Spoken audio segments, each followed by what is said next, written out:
Namaskar. Today we'll study sulfonamide combinations, and before that, let us see sulfonamide its structure.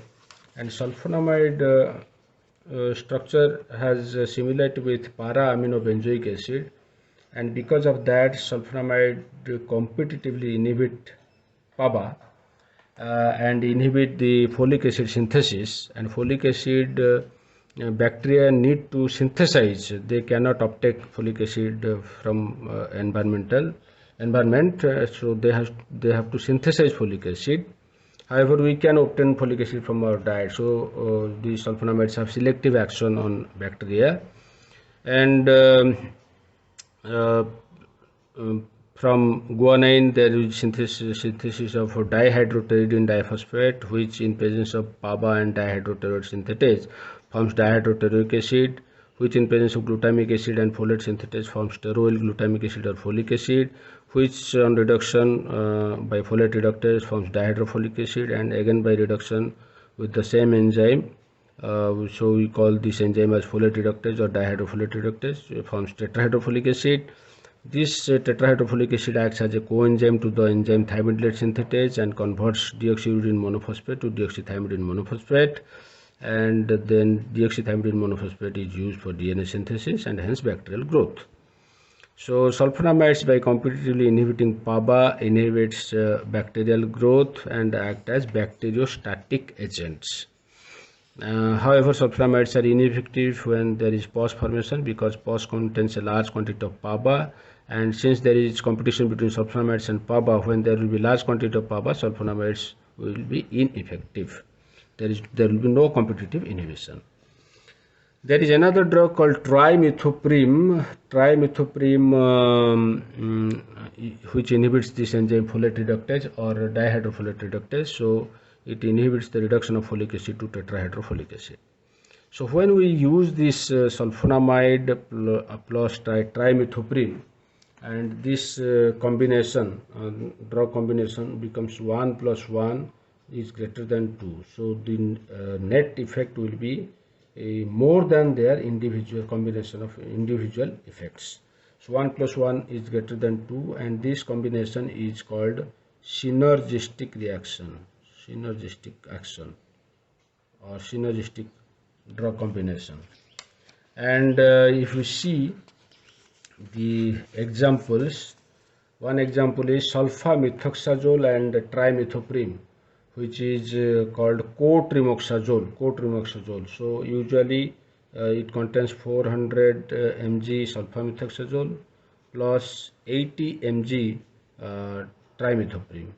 So this combination is used in adult. For children, we can use 200 plus 40 or 100 plus 20.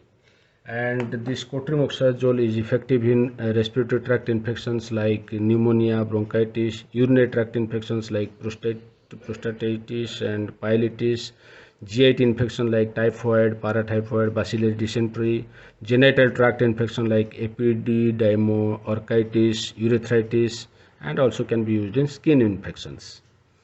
So this is one combination, sulfonamide combination. And second combination is Sulphadoxine plus pyrimethamine.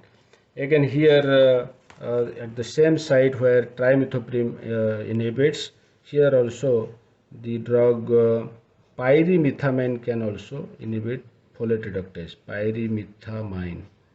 And this pyrimethamine can be used with one sulfonamide, sulphadoxine, which is a long-acting sulfonamide. And again, this is also a combination. This combination is an example of synergistic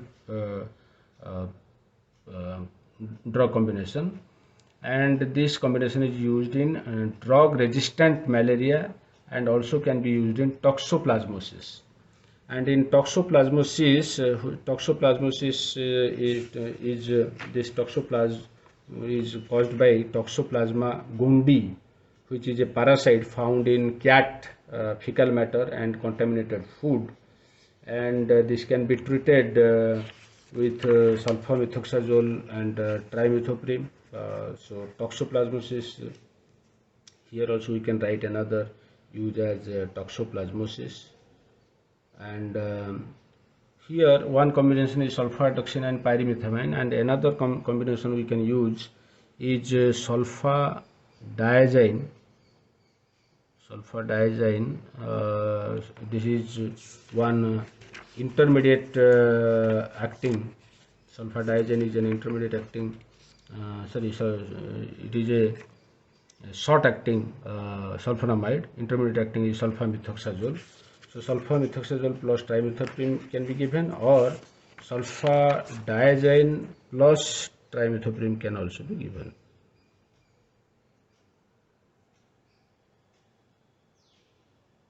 So this is another drug combination: sulphadiazine plus trimethoprim, sulphamethoxazole plus trimethoprim, sulphadoxine plus pyrimethamine. So sulphadoxine plus pyrimethamine basically used in drug-resistant malaria, and it can also be used in toxoplasmosis. So the third combination is Sulphapyridine plus 5-aminosalicylate.